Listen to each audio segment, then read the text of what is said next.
On Thursday, I did a podcast in which I said Kirk Cousins should not return to the Minnesota Vikings because his chances of winning with the Minnesota Vikings are not as high as other teams in the NFL. I analyzed it all. I said the Minnesota Vikings have holes everywhere on their roster besides in the wide receiver area. Running back, they don't know who their starter is going to be. Defensive end, Danielle Hunter might not be back. The cornerbacks are subpar. You're going to have to replace Harrison Smith. Your star tight end, TJ Hawkinson, has an ACL, MCL injury. There's holes everywhere on the Minnesota Vikings roster. And then I analyzed the Pittsburgh Steelers, and I said, you know what? They play in one of the toughest divisions in the league, even though they have an amazing defense, star wide receivers, an amazing head coach. You probably don't want to go to a division that has Lamar Jackson, Joe Burrow, and the Cleveland Browns defense. Just doesn't make a whole lot of sense. And then I analyzed and said, you know what really makes sense? The Atlanta Falcons. Why would Kirk Cousins not team up with Bill Belichick? I said that's what he should do. And I even would bet that that's what would happen. Well, later that day, after I said what I said, Kirk Cousins was being interviewed, and he said this. He said that I am not going to turn down an opportunity to play with a future Hall of Fame coach. And he's referring to Bill Belichick. Well, Belichick has now had 2 interviews with the Atlanta Falcons, so all roads seem to be pointing towards him accepting a position with the Atlanta Falcons. And after he accepts that position with the Falcons, he is going to be searching for an accurate quarterback. A player that's way better than Taylor Heineke and Desmond Ridder. These guys are career backup quarterbacks in the NFL. Second, third string guys, not guys that lead your franchise. And Bill Belichick just left a situation after Tom Brady left, and he couldn't win without Tom Brady. So he's going to demand a quarterback if he's going to accept the position with the Falcons, and it looks like he's going to. And you look at the division the Falcons are in, and this was one of the biggest reasons why I thought Belichick and Kirk were going to team up in Atlanta. The Carolina Panthers are a dumpster fire. The Tampa Bay Buccaneers, they made the playoffs this year, but Baker Mayfield and Mike Evans are free agents. You look at the New Orleans Saints, and you don't really know what's going on in New Orleans. They're not a big threat to win that division. So all signs point towards Belichick joining the Falcons, and the signs are pointing more and more toward Kirk Cousins joining him with the Falcons. He said he would not pass up an opportunity to play with Bill Belichick when asked if he would. And then the voice of the Vikings, Paul Allen, comes out and says there's growing doubt about star quarterback Kirk Cousins returning to the Vikings. That's what Paul Allen mentioned on his 9 to noon K-Fan show. So it seems like the intentions just a week or two ago that Kwesi had to bring back Kirk Cousins was all BS. Or at least it's pointing that direction. And it totally makes sense for the Minnesota Vikings and Kirk Cousins to mutually part ways in this situation. You know, there's situations where it's called a mutual agreement to part ways, and a lot of that is just crap. For example, Lindsey Whalen and the Minnesota Gophers women's basketball team.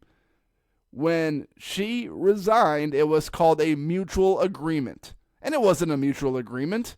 It was a PR stunt by the Minnesota Gophers to fire her.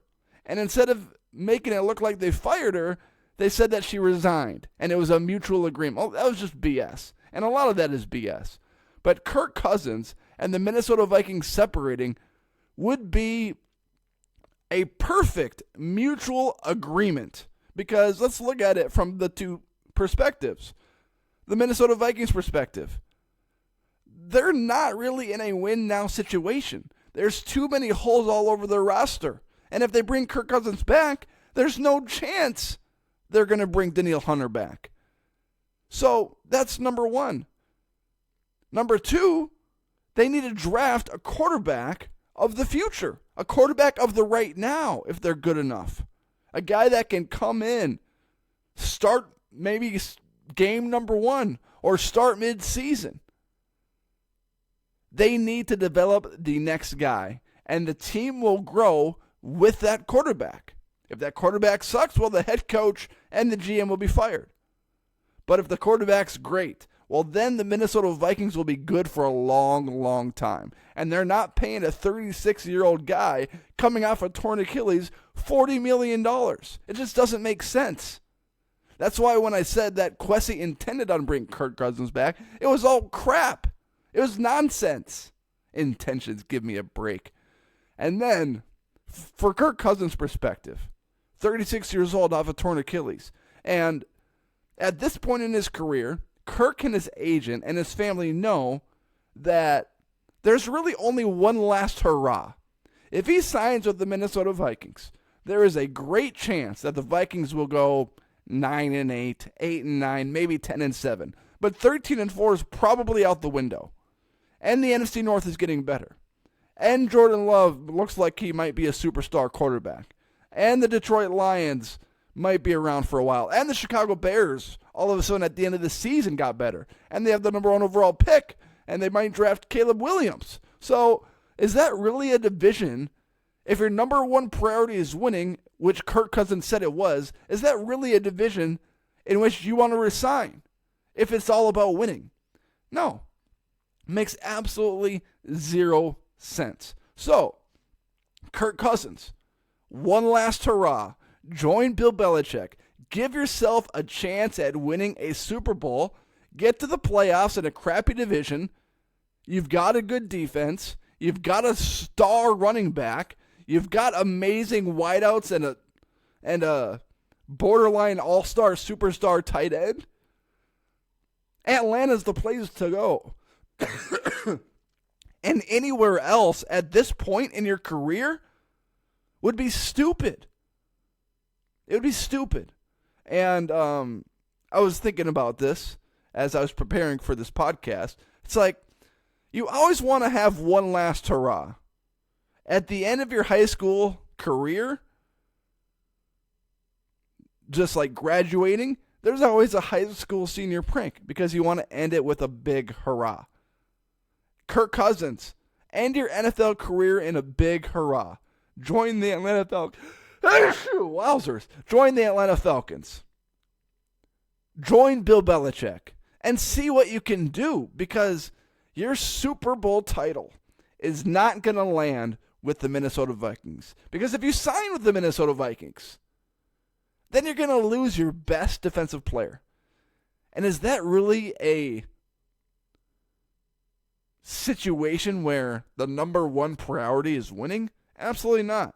I tweeted this the other day, and you can follow me on Twitter at MinnesotaTim1. I said that I can't wait for the report of Kirk Cousins' Minnesota house to come on the market. So it's one of my favorite reports because a player moves, a player's traded, and before the official announcement's made, there's this big screen grab of Kirk Cousins' house on the market, or Zadarius Smith. They put his house on the market before he went to the Cleveland Browns. I think it's really funny. But it just makes sense for the Minnesota Vikings and Kirk Cousins at this point in Kirk Cousins' career, at this point in the Minnesota Vikings organizational competitive rebuild. It makes sense for both parties to part way. It would be best for Kirk to join Bill, for the Minnesota Vikings to depart from Kirk. Because the Vikings aren't going to win the Super Bowl next year. They don't have a Super Bowl roster. So why joke around? Why pretend and act like you do and bring back Kirk Cousins to this massive deal? It makes no sense. Thank you for listening to this episode of the Minnesota Tim Podcast, everyone.